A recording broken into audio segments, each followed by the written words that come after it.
어느 가정에 착한 며느리가 있었어요. 이 며느리의 평생의 소원은 교회에 다니지 않는 자기 시어머니를 전도하는 것이었습니다. 이 전도가 어렵잖아요. 우리 많이 해봤지만 쉽지 않잖아요. 가족이 가장 힘든 것 같아요. 아무리 노력해도 되지 않는 것입니다. 그러다가 드디어 시어머니께서 교회에 나오게 되었습니다.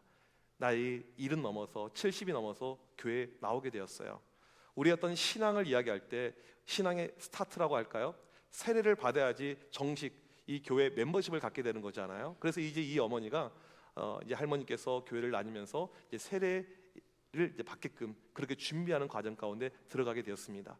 세례가 또 그냥 이루어지는 것이 아니고 예수님을 나의 구주로 고백하는 자에게 주는 것인데 교회에서 세례 교육을 실시합니다. 지금 저희가 신청을 받고 있는 것처럼요. 또 끝나고 난 다음에 우리 장로님들과 함께 문답의 과정을 겪게 돼요.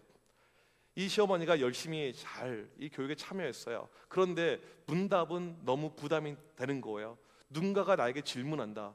부담이 되잖아요. 그래서 하루는 이 며느리에게 내가 다른 건 하겠지만 이 문답은 못할 것 같아. 나 그냥 세례 안 받을래. 그렇게 이야기를 하는 거예요. 그러자 이 며느리가 참 지혜로워요. 어머니, 제가 예상 문제를 가르쳐 드리겠습니다. 분명히 장로님들은 이 문제를 내게 됩니다. 할머니, 예수님께서 누구의 죄 때문에 십자가에 못 박아 죽으셨습니까? 내 죄 때문에. 어머니, 내 죄 때문입니다. 아시겠죠? 아, 진짜 이거 맞냐고. 걱정하지 마세요. 그래서 이 할머니가 이제 문답에 참여를 하게 되었습니다.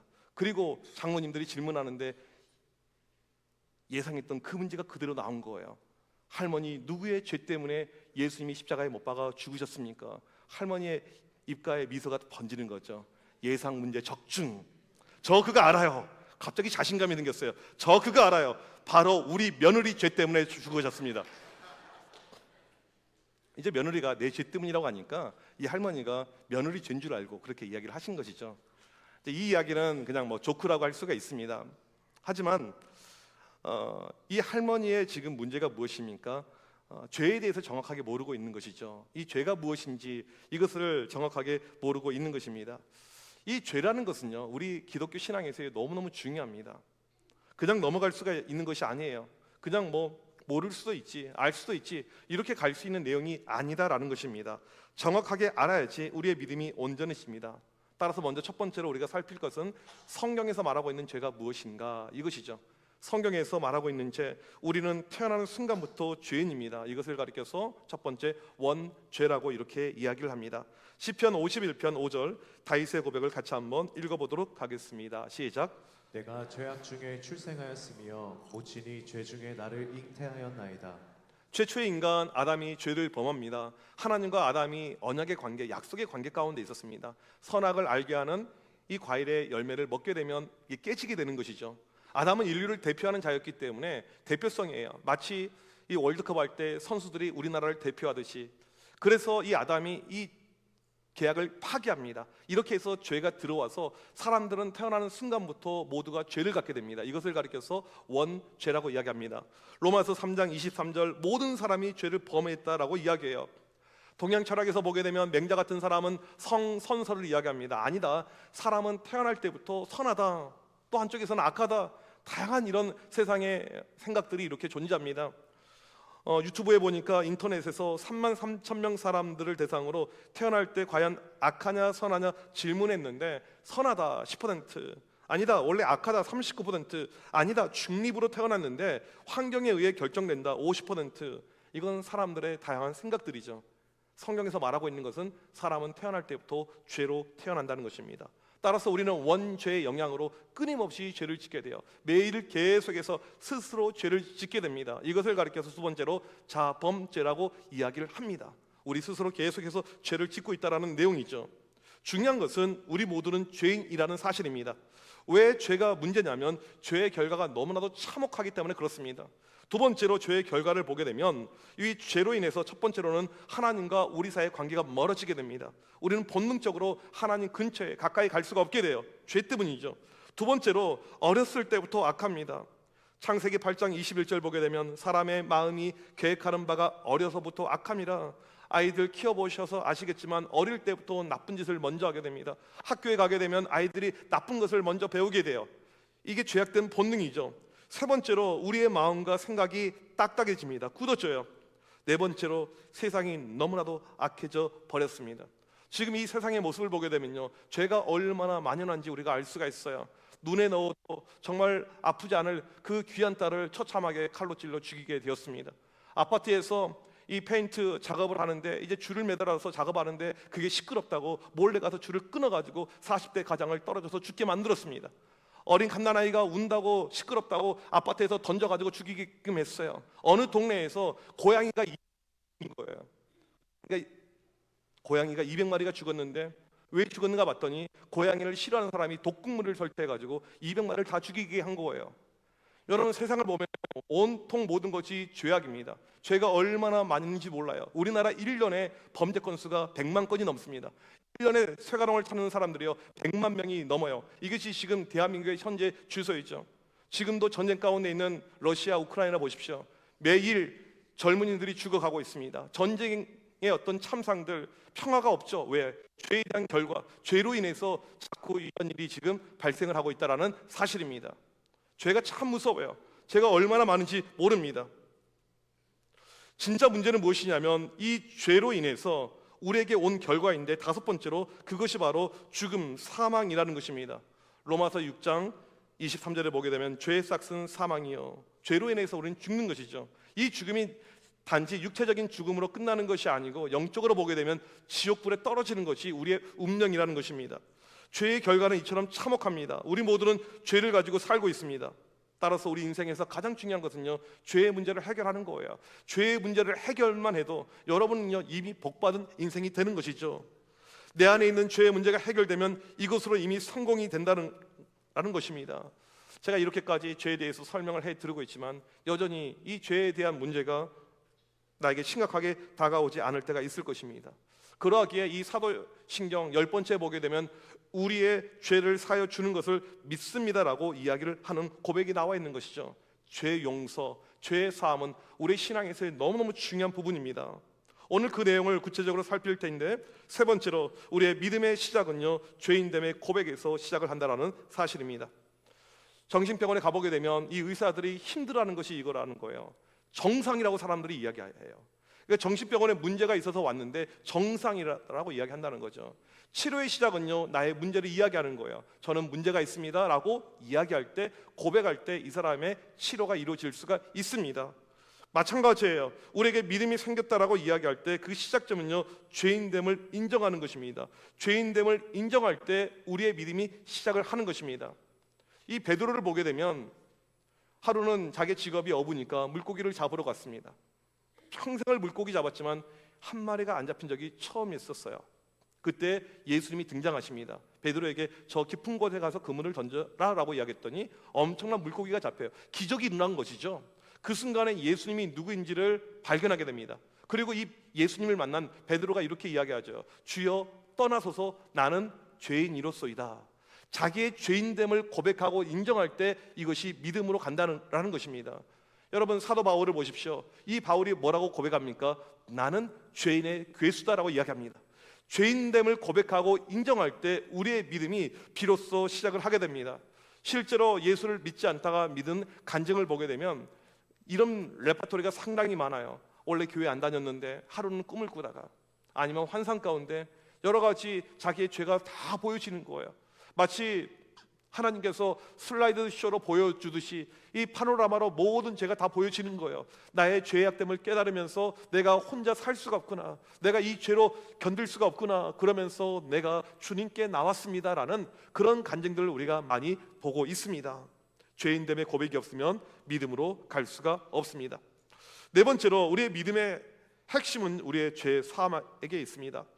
셰익스피어의 4대 비극 중 하나인 맥베스에 보게 되면 이 맥베스 부부가 덩컨 왕을 살해하는 장면이 나오게 됩니다. 그리고 자기가 이제 왕좌에 오르게 되는 것입니다. 그 이후에 이 맥베스 부인에게 한 가지 습관이 생깁니다. 물만 보이면 씻어요. 물만 보이면 씻습니다. 계속 씻어요. 왜 그럴까요? 이들의 범죄는 완전 범죄였어요. 아무도 모릅니다. 그런데 물만 보면 씻어요. 양심의 찔림이 그에게 발생한 거죠. 계속해서 씻어요. 그렇다고 그 죄가 씻어집니까? 사라집니까? 제가 어젯밤에 꿈을 꾸는데 어떤 꿈을 꿨냐면 와이셔츠가 김치물이 들었어요. 얼마나 상상만 해도 끔찍한데 이걸 제가 빠는데 아무래도 안 빨리는 거예요. 이것이 우리의 죄의 어떤 모습이죠. 아무리 노력한다고 해서 우리의 죄는요 결코 사라질 수 없다라는 사실입니다. 여러분, 우리의 죄를 씻을 수 있는 방법은요 딱 하나밖에 없습니다. 예수 그리스도의 십자가의 피죠. 예수님께서 이렇게 말씀하셨습니다. 마태복음 26장 28절 같이 한번 읽도록 하겠습니다. 시작. 이것은 죄 사함을 얻게 하려고 많은 사람을 위하여 흘리는 바 나의 피 곧 언약의 피니라. 2000년 전에 예수님께서 십자가에 죽으심은 우리의 죄 때문입니다. 우리의 과거의 죄를 씻어주기 위해서, 우리의 현재의 죄를 씻어주기 위해서, 장차 우리가 지을 미래의 모든 죄를 위해서 예수님께서 십자가에 죽으신 것을 믿으시길 바랍니다. 정말 우리에게 중요한 내용이에요. 어떠한 죄라도 다 씻겨주십니다. 이사야 1장 18절 보니까 너희의 죄가 주홍 같을지라도 눈과 같이 희어질 것이요 진홍같이 붉을지라도 양털같이 희게 되리라. 성경은 끊임없이 예수님의 속죄를 이야기합니다. 우리의 죄의 사함을 이야기해요. 정말 신구약에 이것만큼 강조하는 기독교 진리가 없습니다. 왜? 우리의 믿음에서 가장 중요한 본질이 되니까. 에베소서 1장 7절, 히브리서 9장 22절, 요한일서 1장 7절이 거기에 대한 말씀인데 우리 세 구절 말씀을 연달아서 같이 한번 쭉 읽도록 하겠습니다. 시작. 그의 피로 말미암아 속량 곧 죄 사함을 받았느니라. 율법을 따라 거의 모든 물건이 피로써 정결하게 되나니 피 흘림이 없은즉 사함이 없느니라. 그 아들 예수의 피가 우리를 모든 죄에서 깨끗하게 하실 것이요. 우리의 믿음의 핵심은요 예수님의 피예요. 우리를 정결케 하신 그 피, 예수님의 십자가가 여러분과 아무런 상관이 없다면 여러분의 믿음은요 헛것입니다. 예수님께서 우리를 위해서 십자가에서 죽으시지 않으셨으면 우리의 모든 믿음은요 전부 다 가짜이고 헛것이라는 것입니다. 십자가에 피가 있기 때문에 우리가 용서함을 받고 이 자리에 있는 것입니다. 그래요. 여기까지는 목사님 충분히 이해가 됩니다. 별 문제가 없어요. 우리에게 발생하는 한 가지 문제가 무엇입니까? 이건 내가 알겠는데 내가 계속 죄를 짓고 있습니다. 계속 죄를 짓고 있어요. 심각한 것은 무엇이냐면 알고 또 지어요. 반복된 죄를 계속해서 짓고 있습니다. 혹시 모르겠어요. 목사님 저는 안 지은데요? 혹시 그런 분 계시면 한번 손 들어보세요. 제가 그분께는 너무너무 죄송해요. 근데 제가 알기로 그런 분은 아마 존재하지 않을 것입니다. 우리는요 매 순간 죄를 짓고 있습니다. 따라서 우리에게 필요한 것은요 죄 용서에 대한 고백이 지속적으로 필요하다는 사실입니다. 이단 구원파를 보게 되면 예수님께서 우리의 모든 죄를 위해서 죽으셨기 때문에 더 이상 죄에 대한 고백, 회개가 필요 없다라고 이야기해요. 성경을 몰라도 너무나도 모르죠. 죄의 고백은요 우리의 삶에서 매 순간 필요합니다. 여러분, 우리가 왜 주일날 예배 시간에 이 참회 시간, 이 회개 시간을 왜 갖습니까? 우리의 한 주간 동안 쌓였던 죄가 마치 마일리지처럼 계속해서 넘쳐오니까 이 고백이 필요하고 말씀을 통한 사죄의 선포가 매 순간 필요한 것이죠. 따라서 다섯 번째, 우리의 믿음의 성장은요 반드시 죄 용서의 고백으로 만들어진다라는 사실입니다. 마태복음 5장 3절을 보게 되면 심령이 가난한 자는 복이 있나니 천국이 그들의 것임이라고 이야기했어요. 여기서 심령이 가난하다, 마음의 파산 선고가 되는 상태를 이야기합니다. 영적으로 나는 완전히 파산했다라는 걸 이야기해요. 내가 영적으로 완전히 파산한 상태에 있는데 그 마음을 가지고 하나님께 올 때 하나님께서 그 사람을 받아주겠다는 거예요. 그냥 받아주는 정도가 아니고 내가 그 사람에게 천국을 선물로 주겠다라는 축복의 말씀이죠. 내 마음은 무너졌는데 무너진 채로 나올 때 그 사람의 영혼을 받아주신다라는 사실입니다. 여러분, 누가복음 18장에 보게 되면 두 명의 사람이 기도하러 나가는 것을 알 수가 있습니다. 한 명은 세리예요. 사람들이 손가락질하는. 한 명은 바리새인, 가장 이 당시 사람들이 존경했던 종교 지도자들입니다. 당연히 둘 중에 누가 기도가 응답이 되었을까라고 물어보면 당연히 바리새인이겠죠. 하지만 주님의 결론은 다릅니다. 세리의 기도가 응답이 돼요. 왜냐하면 바리새인은 자기의 잘못을 고백한 것이 아니고 자기의 신앙을 자랑하는 기도를 합니다. 하지만 그 순간에 이 세리는 하늘을 우러러보지도 못해요. 자기의 죄인됨을 알고 있으니까. 그리고 자기의 가슴을 칩니다. 말이 안 나오는 거예요. 너무나도 죄가 크니까. 그리고 이렇게 기도하죠. 주여, 불쌍히 여기소서. 나는 죄인이로소이다. 주여, 나를 불쌍히 여기소서. 나는 죄인이로소이다. 주님의 말씀이 무엇입니까? 이런 죄 고백이 있는 세리의 기도를 들으셨다라는 이야기인 것입니다. 나의 죄인됨을 고백할 줄 알 때 믿음은요 성숙으로 가게 됩니다. 다윗이 자기 부하를 죽이고 부하의 와이프를 빼앗았습니다. 그 당시 왕이라면 죄도 아니에요. 얼마든지 이런 것을 100번 해도 문제가 안 돼요. 하지만 선제를 통해서 책망을 받았을 때 다윗이 꼬꾸라지면서 자기의 죄를 고백을 합니다. 하나님은요, 우리가 완벽하지 않다는 것을 알고 계십니다. 우리가 교회에서는 예수 잘 믿는 척하고 경건한 척하지만 우리의 삶의 실상 가운데 그렇게 살지 못하는 것을요, 하나님은 다 알고 계세요. 그리고 하나님께서 우리에게 뭐라고 하지는 않습니다. 너 왜 그렇게 살아? 너 그렇게 살면 안 되지. 그렇게 우리를 비난하는 분이 아닙니다. 하나님이 우리에게 원하는 것은 무엇이냐면 그 죄악된 마음 있는 그대로 가지고 하나님께 나오라는 것입니다. 나는 받아주겠다는 거예요. 내 죄를 인정하면서 그냥 있는 모습 그대로 나올 때 하나님은 언제나 내가 받아주겠다라고 이야기를 하십니다. 시편 51편 16절 17절을 같이 한번 읽어보도록 하겠습니다. 시작. 주께서는 제사를 기뻐하지 아니하시나니 그렇지 아니하면 내가 드렸을 것이라. 주는 번제를 기뻐하지 아니하시나이다. 하나님께서 구하시는 제사는 상한 심령이라. 하나님이여 상하고 통회하는 마음을 주께서 멸시하지 아니하시리이다. 하나님이 찾으시는 사람은요, 하나님이 구하고 있는 그 예배자는요, 상한 마음을 가지고 있는 사람입니다. 한 주간을 살면서 우리 가운데 얼마나 많은 상처가 있습니까? 얼마나 많은 아픔이 있습니까? 얼마나 많은 근심이 있습니까? 그 마음 그대로 가지고 올 때 여전히 내 마음이 죄로 누더기처럼 되어져 있는데 그냥 그 마음을 가지고 올 때 하나님은 그 사람을 예배자로 받으신다라고 이야기를 하고 있습니다. 마치 탕자가 아버지께 올 때 아버지가 기다리면서 이 탕자를 응시하고 있잖아요. 그리고는 뛰어가서 안아주듯이 우리의 죄악된 그 마음 그대로 가지고 하나님께 나올 때 하나님은 그 사람을 받아주신다라고 이야기를 하고 있습니다. 따라서 이 교회는요, 예배자리는요, 온전한 사람, 완벽한 사람들이 앉아있는 자리가 아닙니다. 이 자리는요, 연약한 사람, 부족한 사람, 감히 내가 어떻게 이 자리에 올 수 있을까, 그런 처절한 고백을 하는 사람들이 있는 자리가인 것이죠.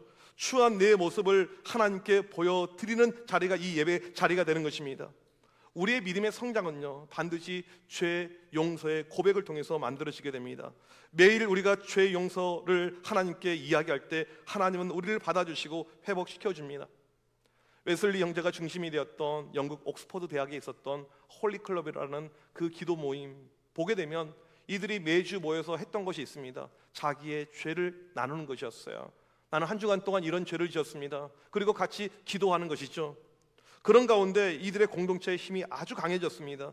강력한 공동체는요, 우리의 죄를 오픈할 수 있어야 됩니다. 죄를 가지고 와야 돼요. 죄를 나눌 수 있어야 됩니다. 이럴 때 공동체가 강해지는 것입니다. 우리 교회 목장들 보게 되면 참 이 목장들 열심히 잘들 하고 계십니다. 그런데 이 목장이요, 레벨이 있어요. 제가 볼 때 약 4단계 레벨이 있는데 첫 번째 레벨은 무엇이냐면 우리끼리 모임이 너무너무 좋은 거예요. 오늘도 끝나고 이제 오늘 또 보니까 오랜만에 또 김밥이 있어요. 이거 먹으면서 또 컵라면 먹으면서 아니면 또 다른 거 먹으면서 너무너무 재미난 즐거움의 그런 시간을 보냅니다. 우리끼리 모일 때 너무너무 좋아요. 이게 레벨 1입니다. 그 다음 레벨이 무엇이냐면 우리 목장은 모이면 신앙 이야기밖에 하지 않아요. 한 주간 동안 살아왔던 믿음의 이야기만 계속 진행이 됩니다. 신앙의 이야기가 흘러 넘치는 것을 레벨 2라고 이야기를 하죠. 그 다음이 무엇이냐? 우리의 목장의 모임의 대화의 꽃은요, 지난주 설교 말씀이에요. 설교 말씀을 가지고 한 주간 동안 내가 어떻게 살아왔는가, 내 삶의 처절함, 이 쌓아왔던 부분을 나눌 때 이 목장의 레벨 3가 되는 것이죠. 그 다음에 마지막 단계는 무엇인가? 내가 지은 죄를 고백할 수 있어야 돼요. 목장 안에서 내가 지었던 이 추한 죄를 나누고 고백으로 나아갈 때 그 목장은 레벨 4가 되는 것입니다. 지금 여러분의 목장은 어떠한 레벨 가운데 있습니까? 성숙한 믿음의 사람은요, 반드시 죄의 고백을 하게 됩니다. 성숙한 믿음의 공동체는요, 죄의 고백이 있는 공동체가 성숙한 공동체예요. 저는 우리 교회 목장들이 이 성숙함을 이루길 간절히 소망합니다. 마지막 6번째, 우리 믿음의 능력은요, 용서의 실천에서 나타나게 됩니다. 여러분, 우리는 모든 죄에 대해서 용서함을 받은 하나님의 놀라운 용서의 은혜를 체험했다고 저는 믿습니다. 여러분, 정말 이 사실을 믿으십니까? 원래는 우리 모두가 용서함을 받을 수가 없어요. 하지만 우리가 지은 이 모든 죄에 대해서 십자가의 보혈로 다 씻김을 받았습니다. 이것을 가리켜서 하나님의 놀라운 은혜, 어메이징 그레이스라고 보통 이야기를 하죠. 이제 모든 죄에서 용서함을 받은 사람은요, 용서의 실천이 필요합니다. 이것은요, 필수예요. 선택이 아닙니다. 사랑을 받은 사람은요, 사랑을 나눌 줄 알아야 돼요. 사랑의 체험이 있는 사람은요, 반드시 사랑의 실천이 있어야 되는 것이죠. 반드시 이것은 필요합니다. 목요일 날 저녁에 이 사역반이 끝나고 이제 집을 가는데 제가 라디오 이제 주파수가 주로 뭐 기독교 방송들 여러 가지 이 주파수가 맞춰져 있는데 새롭게 소설을 듣게 되었습니다. 짧은 시간 듣게 되었는데 지금 선교사로 섬기고 있는 박경임 선교사님의 스토리가 짧은 시간 제가 듣게 되었어요. 이분은 어렸을 때 어머니가 자살로 죽었어요. 어머니가 교회를 안 다녔던 분이 아니고 믿음 생활을 열심히 했는데 자살로 죽었어요. 엄청난 상처가 그 어린 아이에게 남아 있었습니다. 그리고는 새엄마가 들어왔는데 너무나도 나쁜 엄마가 들어왔어요. 너무너무 학대하고 너무 모진 고통을 어린 아이에게 줬습니다. 학교도 제대로 못 가게 되고. 근데 다행히도 이 새엄마가 도망을 가요. 그래서 이제 늦게나마 중학교 입학을 하게 됩니다. 중학교에 갔는데 너무나도 좋은 천사 같은 선생님을 만났어요. 엄마가 주지 못했던 이 사랑을 이 모든 아이한테 다 해주는 거예요. 그렇게 중학교 3년 동안 잘 한 다음에 이제 이게 끝나고 고등학교를 진학해야 되는데 돈이 없어요. 아버지가 열심히 일하지 않습니다. 돈벌이를 하지 않아요. 이때 이 선생님이 자기가 시집 가려고 모아놨던 이 적금 통장을 이 학생에게 주는 거예요. 경임아, 이걸로 고등학교 가. 선생님, 저희가 받을 수 없어요. 이게 어떤 돈인데 제가 어떻게 받아요? 저 받을 수가 없어요. 이 아이가 거절한 거예요. 선생님, 제가 이것을 설령 받은다 할지라도 저는 이걸 갚을 능력이 안 돼요. 이때 이 선생님이 이렇게 이야기합니다. 안 갚아도 돼. 네가 받은 사랑을 세상에 나누면 돼. 네가 받은 사랑을 세상에서 나누면 돼. 선교사로 활동하고 있는데 여전히 지금 30년 동안 이 선생님이 후원자로 계속해서 돕고 있더라고요. 사랑은요, 받을 때 나누는 것이 인지상정이죠. 사랑은 받을 때 나누는 것이 당연한 것입니다. 우리가 하나님께 받은 사랑 가운데 가장 큰 사랑이 무엇인 줄 아십니까? 그것이 바로 죄의 용서입니다. 우리는 용서받을 수 있는 상태가 아니었습니다. 어떤 사람도 용서를 받을 수가 없어요. 그런데 용서해 주셨습니다. 따라서 우리가 실천해야 될 것은요, 이 용서에 대한 실천이 반드시 필요한 것이죠. 에베소서 4장 32절을 같이 한번 읽어보도록 하겠습니다. 시작. 친절하게 하며 불쌍히 여기며 서로 용서하기를 하나님이 그리스도 안에서 너희를 용서하심과 같이 하라. 성경 어디에서도요, 너희가 용서를 받았으니까 행복하지, 좋지, 이제 행복하게 살아, 이런 말씀은 없어요. 용서받았으니까 용서를 실천하라고 이야기합니다. 이 베드로가 믿음이 좀 들어간 다음에 예수님께 물어봐요. 예수님, 몇 번 용서하면 됩니까? 7번이면 괜찮겠죠. 한 번도 아니고 7번. 이때 주님이 뭐라고 이야기합니까? 70번씩 7번 용서해라. 490번을 이야기합니다. 이 사람들에게 7은요 완전수입니다. 490이라는 이야기는요 무한대로 이야기해요. 무한대로 용서해라. 그러면서 마태복음 18장 35절에 보게 되면 너희가 각각 중심으로 형제를 용서하지 않으면 내 천부께서도 너희에게 이와 같이 하시리라. 용서를 계속해서 강조하는데 주기도문에서까지 또 이야기합니다. 우리가 우리에게 죄 지은 자를 사하여 준 것 같이 우리 죄를 사하여 주옵시고. 여러분, 성경에 보게 되면요 이 용서에 대한 실천이 얼마나 자주 등장하는지 모릅니다. 정말 자주 계속해서 용서하며 용서를 계속해서 이야기합니다. 왜 이렇게 강조하고 있을까요? 우리 신앙의 힘, 믿음의 힘은요 말씀의 실천에서 나오게 됩니다. 용서를 실천할 때요 믿음의 능력을 체험하게 된다는 사실입니다. 요즘에 우리 기독교를 보게 되면 너무나도 힘이 없는 종교가 되어버렸습니다. 이 기독교의 모습이 참, 제가 목사이지만 때로는 부끄러울 만큼 너무나도 연약한 모습이 되어버렸어요. 그렇다고 해서 우리 한국 기독교가 망했냐? 그러지 않아요. 이 주일날 보게 되면 우리 교회를 비롯해서 얼마나 많은 성도들이 열심히 예배 드리고 있는지 모릅니다. 얼마나 많은 사람들이 예배에 열광하고 여러 가지 집회에 참여하고 있고 또 훌륭한 목사님들이 얼마나 많이 있는지 몰라요. 왜 그러면 이 기독교가 이렇게 힘을 잃었는가? 나름 신앙생활을 한다라고 이야기하지만 이 신앙이 개인의 만족으로 끝나는 경우가 너무나도 많다라는 사실이죠. 목사님, 저 예배를 좋아합니다. 저는 열심히 예배드립니다. 저는 열심히 찬양합니다. 저 열심히 기도합니다. 저는요 교회에서 열심히 봉사하고 헌신에도 제가 동참하고 있습니다. 얼마나 우리 목장이 재밌는지 몰라요. 그런데 깊은 내면에서 들어가서 보게 되면 이 모든 것이 개인의 만족이에요. 그냥 개인이 좋아서, 내가 좋아서 내 만족에서 끝나는 경우가 너무나도 많다라는 것이죠. 주님께서 우리에게 원하시는 것은요 들었으면 그렇게 살아가는 거예요. 그 실천을 우리 가운데 요구하고 원하고 있다는 것입니다. 우리는 용서함을 받았는데 용서에 대한 실천이 없습니다. 지금 우리 기독교가 힘이 없어진 가장 큰 이유는요 용서의 실천이 없는 것입니다. 주님의 가르침에 대한 실천이 없어요. 우리 주님을 보게 되면 십자가에서 죽으시는 그 순간까지 옆에 있는 강도들을 위해서 기도하고 용서합니다. 스데반을 보게 되면 돌에 맞아 죽어가는 그 순간까지 자기를 죽이려고 하는 그 사람을 용서하는 것을 알 수가 있습니다. 우리 기독교가 힘을 가지고 있었을 때 보게 되면 우리 CCC 만들었던 김준곤 목사님, 자기 와이프를 죽이고 자기 부모님을 죽였던 그 사람들을, 공산당들을 용서하잖아요. 손양원 목사님, 사랑의 온자탄, 자기 아들을 죽인 이들을 용서하잖아요. 용서의 힘이 있었을 때 한국 교회가 힘이 있었어요. 지금 보게 되면 우리가 힘을 잃은 이유가 무엇입니까? 용서의 실천이 없어요. 용서를 하지 못합니다. 교회 안에서도 마찬가지죠. 오랫동안 교회를 다니다 보면 이 관계들 가운데 좋은 관계도 있지만 서먹한 관계도 있습니다. 저 사람이 나에게 상처를 줬어요. 저 사람이 우리 가정에 상처를 줬어요. 그러면 그냥 안 보고 살아요. 그냥 손절하면 되는 것이죠. 이것이 우리가 일반적으로 갖는 마음이에요. 교회에서만 그렇습니까? 우리 가정에서 식구들 가운데, 친지들 가운데, 우리 인척들 가운데 안 보고 사는 사람들, 연락 두절된 상태가 있을 것입니다. 그냥 꼴보기가 싫은 거예요. 그런 관계들, 계속해서 싫은 그런 관계가 분명히 우리에게 존재할 것입니다. 만약에 누군가가 여러분의 지인이나 직장의 동료들 가운데 물질의 피해를 줬어요. 돈을 빌려간 다음에 갚지 않았습니다. 이 액수가 커요. 그런 마음이 우리 가운데 있다면 이 사람을 용서하는 것은요, 결코 쉬운 일이 아닙니다. 용서는요, 쉽지 않아요. 오늘 이 말씀이 죄 사함, 죄 용서의 실천에 대한 말씀인데 이것을 우리 마음 가운데, 우리의 삶 가운데 이루고 사는 것은요, 결코 쉽지가 않습니다. 제가 고등학교 다닐 때 저희 반에 좀 나쁜 애들이 있었어요. 이상한 애들.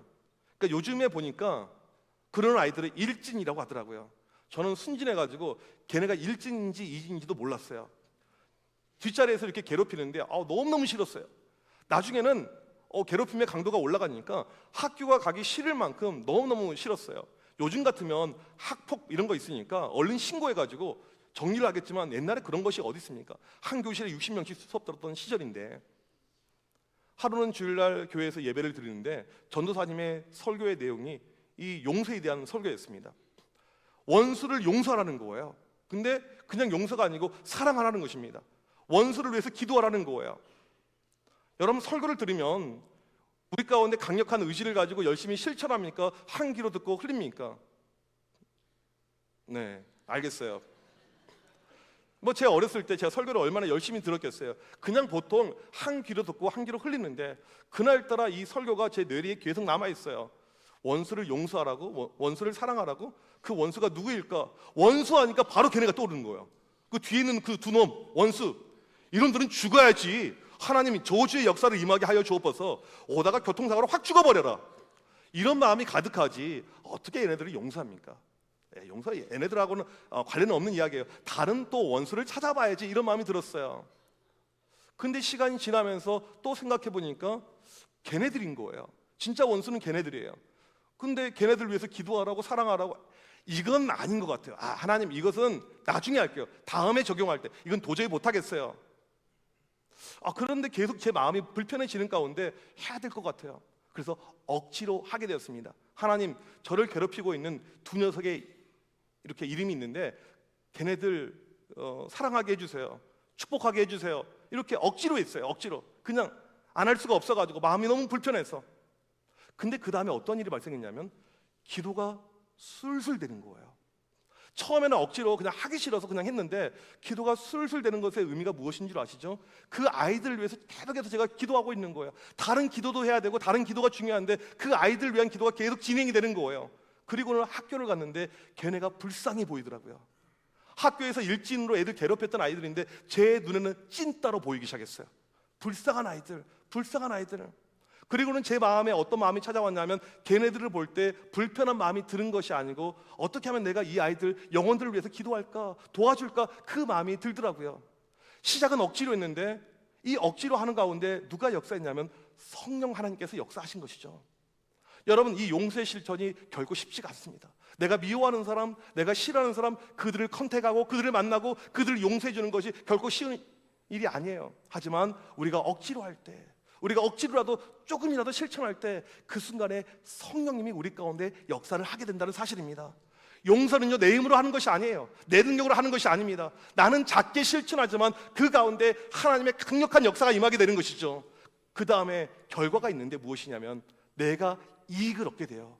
내가 이 사람을 용서해줘서 이 사람이 이득을 받는 것이 아니고 내 영혼이 이득을 얻게 됩니다. 마음의 불편함이 사라져요. 마음의 평강이 찾아오게 됩니다. 마음의 감사가 찾아오게 됩니다. 내 신앙이 업그레이드가 되는 것을 깨달아 알 수가 있게 되는 것이죠. 여러분, 우리에게 필요한 것이 무엇입니까? 주님의 말씀대로 살아가는 것, 이 말씀을 실천한 것인 것을 저는 믿습니다. 우리에게 필요한 것은요, 미워하는 사람, 싫어하는 사람, 우리 주변에 많이들 있을 텐데 내가 먼저 손 내밀고 내가 먼저 그들 가운데 찾아가고 그들을 주님의 마음으로 품어줄 수 있는 마음, 그 용서의 실천이 우리 가운데 있길 간절히 소망합니다. 그럴 때 주님께서 우리의 마음 가운데 함께해서 우리 마음에 이전에 없었던 더 큰 은혜, 더 큰 역사 우리 가운데 주실 줄 믿습니다. 믿음으로 나아가는 우리 모두가 되시길 주님의 이름으로 간절히 축복합니다. 우리 시간 자리에서 일어나셔서 함께 이 찬양으로 고백하길 원합니다. 먼저 우리에게 오늘 필요한 것은 우리의 죄인됨을 인정하면서 주님께 다시 한번 나아가는 것입니다. 주님, 죄인데 내가 이 시간 다시 한번 주님께 나아갑니다. 주님을 내가 원합니다. 내 마음을 채워주옵소서. 그런 가운데 내 마음을 만져주셔서 이제는 불쌍한 영혼들, 그 심령들 바라보면서 용서하며 실천하면서 할 수 있는 그런 믿음을 우리 가운데 허락하여 주옵소서. 우리 이 시간 찬양하도록 하겠습니다.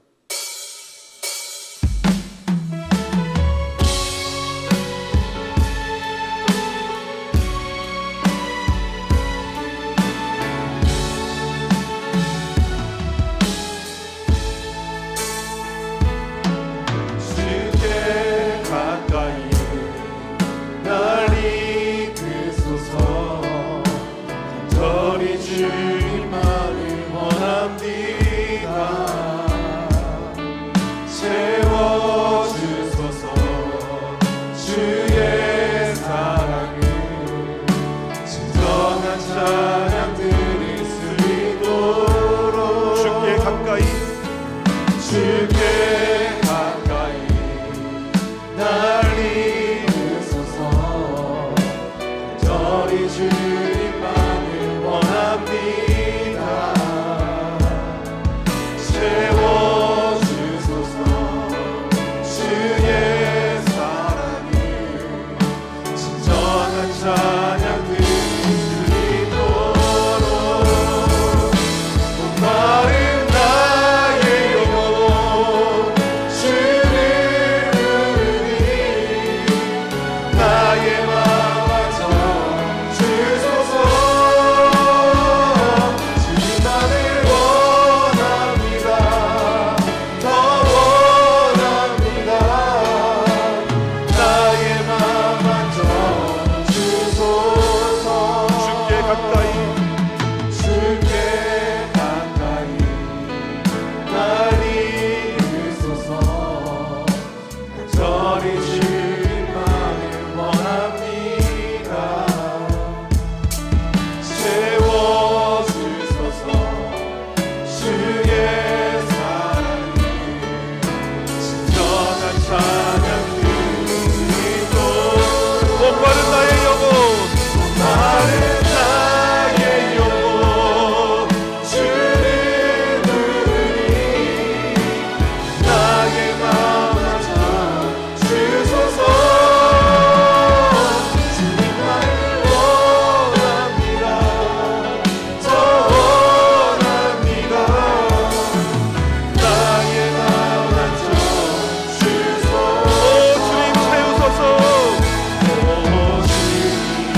시간 다 함께 기도하실 때 주님께서 우리의 모든 죄를 용서해 주심에 감사하며 나아가게 하여 주옵소서. 나 같은 것을 살리기 위해서 십자가에 처참히 죽으신 주님의 놀라우신 은혜를 기억하게 하여 주옵소서. 이제 주님처럼 용서를 실천하며 살게 하여 주옵소서. 막힌 관계가 풀리게 하여 주옵소서. 나에게 피해를 준 그 사람을 주님의 마음으로 용납하게 하여 주옵소서. 이 시간 주님 마음을 내 마음 가운데 허락하여 주시옵소서. 우리 이 시간 주여 한번 외치고 간절히 기도합니다. 주여. 하나님 아버지, 이 시간 간절히 기도합니다. 주님의 마음을 가지고 하나님 아버지, 우리 교회 간절히 우리를 용서해 주시고 주님의 십자가 사랑을 다시 한번 기억하게 하여 주시옵소서. 하나님 아버지, 아무것도 아니고 우리를 위해서 그 주님의 십자가의 은혜를 다시 한번 기억하는 믿음의 모든 백성들 되게 하여 주옵소서. 우리 연약합니다. 우리 부족합니다. 이제 모든 뜻으로 주님께 나옵니다. 주여, 우리 가운데 역사하여 주옵소서. 우리를 만져 주옵소서. 우리의 마음, 상한 마음을 이 시간 세우되며 만져지게 하여 주옵소서. 주여, 이 시간 간절히 기도할 때 주님의 놀라신 역사를 다시 한번 일어나고 회복되는 주의 모습을 되게 하여 주옵소서. 하나님 용감하셔서 주님의 마음을 가지고 품게 하여 주옵소서. 모든 영혼을 품어지게 하여 주옵소서. 모든 영혼들이 주님께 돌아오게 하여 주옵소서. 9월의 역사가 오기를 바라겠소. 하나님 그 땅에 간절히 하나님 영생의 삶 주님의 마음을 허락하여 우리의 심령 주님의 마음으로 채워지게 하여 주님의 심령으로 채워주옵소서. 주여, 주님의 마음 우리 모두가 되게 하여 주님의 도와주시게 우리의 심령을 감아주시고 오늘 이 시간 주님을 하나님 인자가 지나치시고 하나님 우리 연약합니다. 하나님의 모든 시 모든 예배를 원천이 진리를 오다는 주여 우리 주님의 원천을 피하는 시간입니다. 하나님 용서해 허락하여 주옵소서.